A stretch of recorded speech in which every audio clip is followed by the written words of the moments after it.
Hello everyone, in this video we will discuss a important topic, important question answer जिसका नाम है जो कांथापुरा आपकी नोवेल थी उसका एक important क्वेश्चन है। और क्वेश्चन क्या है, discuss the narrative techniques of Raja Rao Kanthapura. क्योंकि राजा राव जी ने इसको लिखा था तो उन्हीं की नरेटिव टेक्निक पूछी कि उन्होंने किस तरीके की टेक्निक का यूज़ किया है। तो अगर आपने इसकी नोवेल नहीं की है कंप्लीट तो आप जो सक्सेस मेकर का पुराना चैनल है जो आपके देखेंगे तो वहाँ से आप इसको कंप्लीट कर सकते हैं। और ये हमारी क्वेश्चन आंसर की सीरीज़ चलेगी। ये जो एग्जैक्ट क्वेश्चन है वो आया था दिसंबर 2016 में, उसके बाद ये क्वेश्चन रिपीट हुआ था 20 में, और इससे पहले भी एक दो बार ये क्वेश्चन रिपीट हुआ है। सो अगर हम बात करें कि इसकी कौन सी टेक्निक्स है तो आप बनाने पड़ेंगे। आप सुन लीजिए, समझ लीजिए इसमें क्या लिखना है और अपनी कॉपी में साथ के साथ नोट डाउन करते रहिए, बिकॉज टाइम ज़्यादा नहीं है। अगर मैं एक ही क्वेश्चन को बहुत प्रॉपर नोट्स के साथ प्रिपेयर करूँगी तो शायद एक ही क्वेश्चन मैं आपको शाम तक प्रोवाइड कर पाऊँगी और आपके एग्ज़ाम है अब। और अगर थोड़ा सा डिक्टेशन मोड से चलेगी तो आपको 5-6 क्वेश्चंस एटलीस्ट मिल जाएंगे एग्ज़ाम पॉइंट ऑफ व्यू से, जो बहुत इंपॉर्टेंट है। अगर आप नहीं भी लिखेंगे, सिर्फ सुनेंगे तो भी आप एग्ज़ाम में अगर ये क्वेश्चन आएगा तो आप बहुत अच्छा करके आएंगे। नाउ क्वेश्चन स्टार्ट होता है। कभी कभी ये क्वेश्चन इस तरह से ना आके नैरेटिव टेक्निक्स ना पूछ के मेन फीचर्स पूछ लिए जाते हैं। तो फीचर्स पूछे जाएं इसके नैरेटिव टेक्निक्स के या फिर इसकी कैरेक्टरिस्टिक्स पूछे जाएं, आंसर एक ही होगा। स्टार्ट करते हैं आंसर को अपने। The story is narrated by the flashback by Achakka. Achakka जैसे कि हमने जब नोवेल को कंप्लीट किया था तो आपको पता होगा एक ओल्ड लेडी है जो इस स्टोरी को नरेट कर रही है। कौन सी स्टोरी को? जो कांतापुरा की स्टोरी है। Is a wise women in the village, she likes her audience. वो ऑडियंस को पसंद करती है, क्या चीज़ पसंद करती है? उनको बताना कि वहाँ का जो सोशल एरिया है वो कैसा है, and the political changes which was included in Mohandas Karamchand Gandhi's passive resistance. और उन चेंजेस को भी बताना चाहती है जो कि उस टाइम पे हुए थे। क्योंकि on that time we are under British government. तो उस टाइम पे जो गांधी जी का रेसिस्टेंस चल रहा था, जो उनकी इम्पोर्टेंस थी, जो उनसे लोग इफ़ेक्ट हो रहे थे, प्रभावित हो रहे थे, उस चीज़ को इन्होंने इलाबोरेट किया यहाँ पे। जैसे कि इसका जो मेन प्रोटोगोनिस्ट है इस नोवेल का, जिसका नाम मूर्ति है, वो भी गांधी जी से क्या हो जाता है, प्रभावित हो जाता है और उनके अकॉर्डिंग काम करने लग जाता है। मतलब कि नॉन वायलेंस को फॉलो करने लग जाता है। बट बाद में उसका जो माइंड है वो चेंज हो जाता है। Next point you can right, Achakka provides a detailed picture of rituals setting establishing both and in a rhyming form in the novel. Rituals क्या बताया उसने, जैसे कि उन्होंने बोला कि केजप्पा नाम की एक गॉडेस है जिनकी पूजा होती है उनके गांव में, और जब कोई स्पेशल ओकेज़न होता है तो वहीं पे लोग इकट्ठे होते हैं और उसे सेलिब्रेट करते हैं। तो ये सारी चीज़ें हमने नोवेल में कंप्लीट की थी। If you want to give example you can take example from the novel. Next point is, it is clear that her speech and idiomatic expression are meant to express a feminine viewpoint, an extraordinary achievement for male Indo-English novelist। क्योंकि अब वो खुद एक women है तो कहीं ना कहीं उन्होंने अपनी जो स्टोरी नरेट की उसमें वुमेन के कंट्रीब्यूशन को इम्पॉर्टेंस दी। किसने? अचक्का ने। अब आप सोच रहे होंगे हम अचक्का की ही बात क्यों कर रहे हैं, क्योंकि क्वेश्चन में पूछा गया नरेटिव टेक्निक्स। नरेटिव टेक्निक्स जो कि किसी नोवेल को नरेट करता है, तो यहाँ पे नरेटर कौन है? अचक्का, जो कि एक ओल्ड लेडी है जिन्होंने इस स्टोरी को नरेट किया है।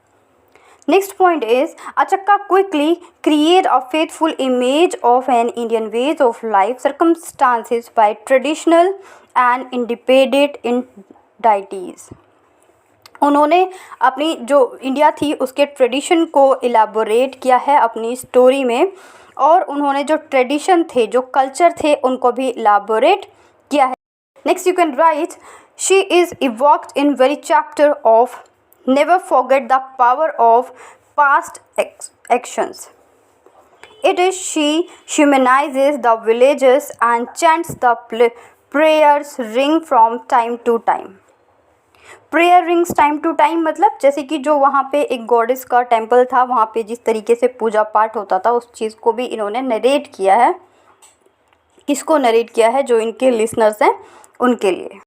इसमें उन्होंने सिर्फ इसी चीज़ को इलाबोरेट नहीं किया कि जो कांथापुरा है वहाँ का सोशल स्ट्रक्चर क्या है, या जो गॉडेस है उनका क्या है, रिचुअल्स क्या है, ट्रेडिशन क्या है। उन्होंने ये भी एक्सप्लेन किया कि जो ह्यूमन का अफेयर है वो किस तरीके से है with the help of मूर्तिज character. ये चीज़ भी एलाबोरेट की। आफ्टर दैट उन्होंने क्या किया, she draws attention special figure such as Gandhi ji का इसमें इग्नोर नहीं करना है, Gandhi ji who serves to turn fact and history into folklore and provide them motive for political struggle, क्योंकि गांधी जी के स्ट्रगल को भी इसके अंदर इम्पोर्टेंस दी गई है। मतलब कि जो अचक्का है उन्होंने फ्लैशबैक में, क्योंकि अभी right now she was old, लेकिन जब वो यंग थी, जब ये चीज़ें हुई थी कांथापुरा में, तो उन्होंने उस टाइम की जितनी भी चीज़ें इवेंट हुए थे, चाहे वो रिचुअल्स हो, चाहे वहाँ सोशल स्ट्रक्चर हो, चाहे वहाँ पे लोगों का डिस्क्रिमिनेशन हो, हाई क्लास लो सोसाइटी का डिफरेंस हो, गवर्नमेंट का हो, गांधी जी का वर्क हो, या गांधी जी से जो लोग इन्फ्लुएंस हुए थे, जिस तरीके से काम हुआ था, उन सारी ही चीज़ों को यहाँ पे उन्होंने क्या किया था, इंटरवोव किया था, आपस में बुन दिया था।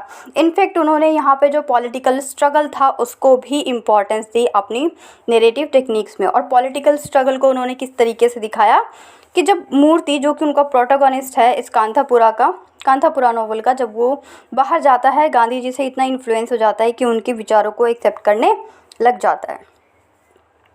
Now there has been much in the narrative technique since 1938 when Raja Rao's Kanthapura was published. It is perhaps the first most successful and influential novel by an Indian writer in English. ये बहुत important है कि इस तरीके की narrative techniques के साथ 1938 में जब राजा राव का ये कांथापुरा नोवेल जब पब्लिश हुआ, तो ये क्या था, ये शायद हम कह सकते हैं सबसे ज़्यादा इन्फ्लुएंस करने वाली नोवेल थी और बहुत ज़्यादा सक्सेसफुल हुई थी किसके फील्ड में, Indian writer in English.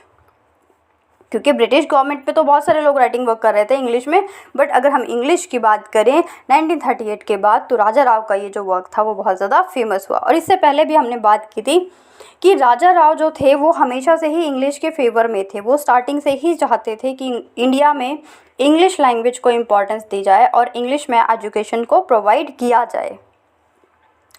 Now narrative techniques are explained through point of view in the novel. There are 3 point of view present in narratives. अब ये बहुत ज़्यादा इंपॉर्टेंट है कि कौन से 3 पॉइंट ऑफ व्यू थे। You can write it first person point of view, और first person of point of view कब यूज़ हुआ है, when the narrator is one of the character, he participate in the action and also comments on the event. दूसरा क्या हुआ है, third person point of view का use किया गया है कब, when the narrator narrate the story is an objective manner, कि जब एक ऑब्जेक्टिव मैनर से स्टोरी को नरेट किया गया तो वहाँ पे क्या प्रोड्यूस किया गया है, वहाँ पे थर्ड पर्सन का यूज़ किया गया है, प्रेजेंट किया गया है। इसमें कई person of point of views का यूज़ किया गया है ताकि जो स्टोरी है, पहले फर्स्ट पर्सन का यूज़ किया गया जब क्या किया, narrator is one of the character, जब नरेटर खुद एक करेक्टर था।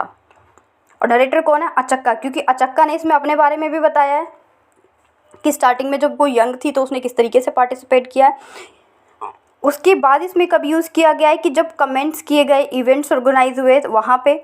उसके बाद third person point of view का यूज़ किया गया कब, जब नरेटर नरेट करता है स्टोरी की ऑब्जेक्टिव क्या है सुनाने का, मैनर क्या है, उसका तरीका क्या है, उसका पॉइंट ऑफ व्यू क्या है, उसने किस तरीके से अपने करेक्टर को गॉड लाइक प्रेजेंट किया। जैसे कि जब नोवेल में हमने पढ़ा तो लास्ट में जब कांथापुरा गाँव के लोग दूसरे गाँव में गए तो वहाँ पर उनको कैसा ट्रीट किया गया, जैसे कि फूलों का हार उनको पहनाया गया। जो दूसरे गांव वाले थे उन्होंने फूलों का हार पहनाया और उनको बहुत अच्छे से ट्रीट किया, इट्स लाइक गेस्ट, एक ऑनर दिया, सम्मान दिया।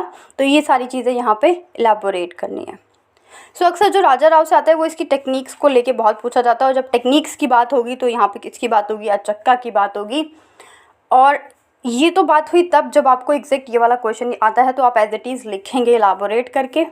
अब अगर आपको कुछ भी ना आए तो आपको क्या लिखनी है, लास्ट में तो यही है, कोई दूसरा क्वेश्चन आ जाता है तो सबसे पहले आप इसकी समरी को कंप्लीट कर लीजिए। जब आपकी स्टोरी आपके माइंड में चलेगी तो कोई प्रॉब्लम नहीं होगी, आप किसी भी आंसर को बहुत प्रॉपर तरीके से डील कर सकते हैं। सो ये तो हुई इस आंसर की बात। इसके नोट्स अगर आप बनाना चाहें तो बना सकते हैं, अदरवाइज़ आप इसको 1-2 बार सुन लेंगे, then you will be able to write in the exams.